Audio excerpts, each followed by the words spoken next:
আর ঘরে বাইরে ইতিমধ্যেই চাপে ইউনূস সরকার। বাংলাদেশের তদারকি সরকারের বিরুদ্ধে রেল কর্মীদের ধর্মঘট, এ নিয়ে রাজশাহী স্টেশনে ভাঙচুর। অন্যদিকে মোহাম্মদ ইউনূসের আয়ের উৎস নিয়ে প্রশ্ন তুললেন শেখ হাসিনা। রেল স্টেশনে তুলকালাম, চেয়ার ভেঙে বিক্ষোভ, রীতিমতো তাণ্ডব। এই ছবি বাংলাদেশের রাজশাহী স্টেশনের। ঘটনার সূত্রপাত রেল কর্মীদের ধর্মঘট ঘিরে। পেনশন এবং মাইলেজ ভাতা বন্ধের প্রতিবাদে সোমবার রাত থেকে ধর্মঘটে সে দেশের রেল কর্মীরা। ফলে দেশ জুড়ে তৈরি হয় অচল অবস্থা। সেই ক্ষোভেই মঙ্গলবার সকালে রাজশাহী স্টেশনে যাত্রীদের তাণ্ডব। আমাদের যে মাইলেজ সুবিধাটা দেওয়া হচ্ছিল দীর্ঘ 160 বছর ধরে, এটা যৌক্তিকতা আছে বিধায় আসছিল। বিগত ফ্যাসিস্ট সরকার সেটাকে যেভাবে গ্রহীত করেছিল তার প্রতিবাদে দীর্ঘদিন ধরে আলোচনা চলছে। আপনারা জানেন, যদি দাবি না মানা হয় ততক্ষণ পর্যন্ত আমাদের আন্দোলন চলবে।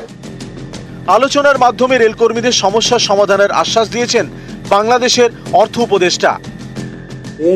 কিছু ছিল তাদের, কিছু কর্মচারীদের আমরা বেশ কয়েকদিন আগেই আমাদের তাদের যৌক্তিক সেগুলো আমরা দিয়েছি। তারপরে তারা কেন করেছে এটা তাদের ব্যাপার। ইউনূস সরকারের বিরুদ্ধে সরব রেল কর্মীরা, অর্থাৎ সরকারি কর্মীরা। স্বাভাবিকভাবেই বাংলাদেশের তদারকি সরকারের প্রধান মোহাম্মদ ইউনূসের উপর চাপ বাড়ছে। এরই মাঝে তার আয়ের উৎস নিয়ে প্রশ্ন তুললেন শেখ হাসিনা। বিশ্বব্যাপী তার খুব নামধাম, এত কিছু সে অর্জন করলো, এই রাষ্ট্র পরিচালনার দায়িত্ব নিয়ে চরম ব্যর্থতার পরিচয় দিয়েছে। তার ক্ষমতা লিপ্সাই না, তার অর্থ লিপ্সাটাও অনেক প্রবল। তার যে এত টাকা যা দেশে বিদেশে সে সমানে খরচ করছে, এই টাকাগুলি সে কোথায় পেল? গ্রামীণ ব্যাংকে চাকরি পায় ইউনূস 90 সালে। এমডি হিসেবে তার বেতন ছিল 6,000 টাকা। 2023 সালে ইউনূসের 3 ব্যাংকে যে টাকা, বিশেষ করে একটি ব্যাংক, সেখানে 118 কোটি 27 লক্ষ 76,300, এই 118 কোটি টাকা তিনি কোথায় পেলেন? কয়েকদিন আগে আর্থিক দুর্নীতি নিয়ে হাসিনার বিরুদ্ধে সরব হন ইউনূস। ব্যাংকের টাকা বিদেশে পাচারের অভিযোগ তোলেন।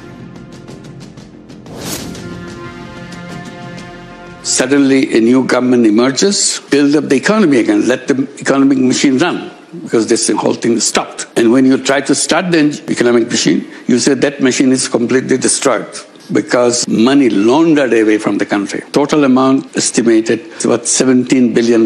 I think this should be recorded someplace, studied how governments can do that kind of plundering. The simple way they did it, you let the board of the bank resign. She puts her own people in the board and let her friends and relatives take away as much money as they want by giving them loans. On paper it's a loan. Actually these loans will never expected to be paid back. So you are literally robbing the whole bank. Mohammad ইউনূসের এই মন্তব্যের পরেই জবাব দেন Sheikh Hasina. Audio বার্তায় তার বিরুদ্ধে সুর চড়ান। BFIU Bangladesh ব্যাংকের যে তদন্ত কমিটি, সেই কমিটির হিসাব মতে 2001 থেকে 11 66 কোটি টাকা রেমিটেন্স আসে। হ্যাঁ, উনি বলবেন উনি লেকচার দিয়ে টাকা পেয়েছেন। উনি যে বিভিন্ন জায়গায় লেকচার দিতেন, এক লেকচারে কত টাকা করে পেতেন।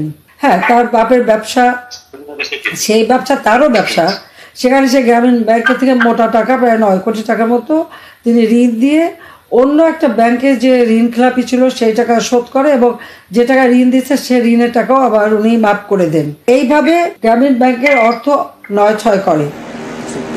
নিউজ 18 বাংলা। নিউজ 18 বাংলার খবরের যে দাসপুরে বাংলার বাড়িতে কারচুপির খবর দেখিয়েছিলাম আমরা। পাকা ঘর থাকলেও গোয়াল ঘর দেখিয়ে কাজ হাসিল করেছিলেন স্ত্রী। স্ত্রীর কারসাজিতে স্বামীর নাম আবাস তালিকায় উঠেছিল। শনিবার এই খবর দেখানোর পরেই আশা কর্মীকে ডেকে পাঠায় প্রশাসন।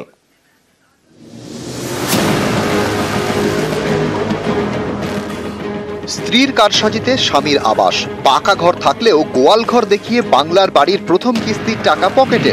নিউজ 18 বাংলার খবরের জেরে শেষমেশ প্রথম কিস্তির 60,000 টাকা ফেরত। প্রথম কিস্তির 60,000 টাকা যেটা ঢুকেছিল উনি আজকে আমাদের কাছে সেটা ফেরত দিলেন।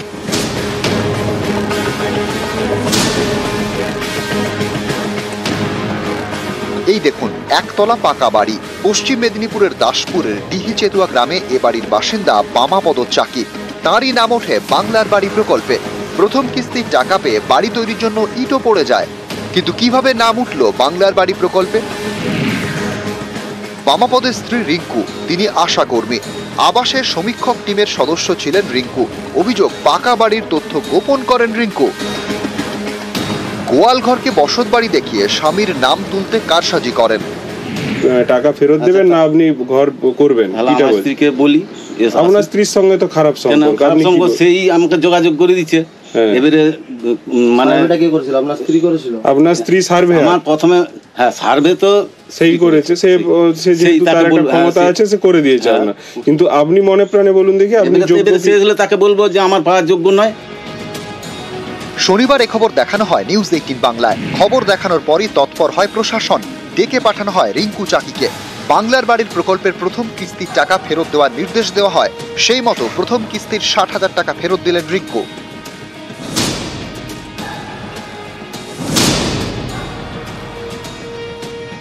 প্রথম কিস্তিতে 60,000 টাকা যেটা ঢুকেছিল উনি আজকে আমাদের কাছে সেটা ফেরত দিলেন। মানে ব্লক প্রশাসনের ডাকে সাড়া দিয়ে উনি কিন্তু টাকাটা আমাদের কাছে আজকে ফেরত করে দিয়ে গেলেন। দাসপুর থেকে সুকান্ত চক্রবর্তী, নিউজ 18 বাংলা। টাকা দিচ্ছে না কেন্দ্র, তাই দীর্ঘদিন ধরে বন্ধ 100 দিনের কাজ। এরই মধ্যে বাঘের ভয়ে কয়েকদিন ধরে জঙ্গলে যাওয়াও লাটে। চরম বিপাকে বাঁকুড়ার জঙ্গল লাগোয়া এলাকার বাসিন্দারা।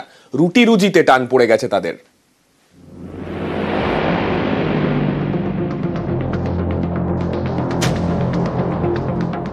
কেন্দ্রীয় বঞ্চনায় 100 দিনের কাজ নেই, চাষাবাদও এখন বন্ধ। এদিকে বাঘের ভয়ে জঙ্গলে ঢোকা যাচ্ছে না। চরম সমস্যায় বাঁকুড়ার জঙ্গল লাগোয়া বিস্তীর্ণ এলাকার বাসিন্দারা। অনেক ক্ষতি হচ্ছে, প্রচুর। কারণ আমরা একা তো যেতে পারছি না, আমাদের জঙ্গলে সবকিছু পাতা কাঠ সবে রেশন তো দেয়া তো হয়, সেটাতে আমাদের কি চলবে? সব ক্ষতি হচ্ছে, এখন জঙ্গলে যেতে পারছি না। বাঁকুড়া রানীবাঁধ, রায়পুর, সারেঙ্গা ব্লকের বিস্তীর্ণ এলাকা জঙ্গলে ঘেরা। এই জঙ্গল লাগোয়া এলাকার গ্রামগুলিতে বহু লোকের বাস। অনেকেরই সামান্য জমি রয়েছে, কিন্তু তা দিয়ে সারা বছরের অন্য সংস্থান হয় না। এদিকে কেন্দ্রীয় বঞ্চনা দীর্ঘদিন ধরে বদ্ধ 100 দিনের কাজ।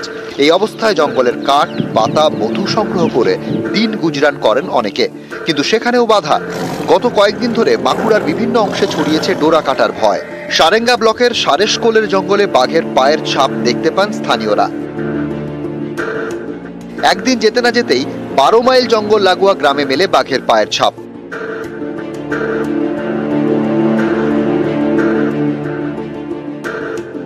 আবার কখনো বর্দি পাহাড় লাগোয়া জঙ্গল এলাকায় বাঘের ভয়। বাঘের মুখে পড়ার আশঙ্কায় জঙ্গলের রাস্তা মারাচ্ছেন না জঙ্গল ঘেরা গ্রামের মানুষগুলি। বন্ধ হয়ে গেছে জঙ্গলে গরু ছাগল চড়াতে যাওয়াও। এতে ব্যাপক সমস্যায় স্থানীয়রা। তারা চাইছেন বন দপ্তর বাঘ ধরে নিয়ে যাক। জঙ্গলের বহু নির্ভর আমাদের, এই ওষুধ, শুকনো কাঠ, এই পাতা, বিভিন্ন রকম ধরনের জঙ্গলের মধ্যে আমাদের যতটুকু চাষ হয়েছে সেটা থেকে আমরা সংসার চালাচ্ছি। বাঘটাকে সরিয়ে দেওয়া, বন জঙ্গলে না যাওয়াটাই এখন ঠিক, কেন আমাদের তো বনেই সবকিছু। ধরুন পাতাও তুলতে হয়, এই কাঠ জ্বালানির জন্য কাঠও ব্যবস্থা করতে হয়, তো সেটা ধরুন কেউ যেতে পারছে না এখন। আর চাইছি তো বাঘ ধরা পড়লে তো খুবই ভালো হয়। ধরা পড়লে তো আমরাও বাঁচি আর কি, যে তাহলে আর নিজেরা কাজ করতে পারবো। জঙ্গলের রুটি রোজগার মানে জঙ্গলের ইলিসিট অ্যাক্টিভিটি তো বন্ধ করতে হবে, এটা তো বেআইনি কাজ, আপনারা জানেন। আর প্রত্যেকটা জঙ্গলে তো বাঘ যাচ্ছে না, যা নির্দিষ্ট জায়গার মধ্যে আছে ওটাকে বাঘ থাকছে। আমরা সবাইকে বলছি না সমস্ত বাঘ মানে জঙ্গলের ভিতরে আপনি যাবে না, এটা আমরা বলতে যাচ্ছি না। কোথায় কোথায় বাঘ যাচ্ছে ওই জায়গাতে আমরা অ্যাডভান্স ইনফরমেশন আপনাদেরকে দিচ্ছি, শুধু ওখানে না যাওয়ার জন্য আমরা বারণ করছি শুধুমাত্র। বাঁকুড়া থেকে প্রিয়ব্রত গোস্বামী, নিউজ 18 বাংলা।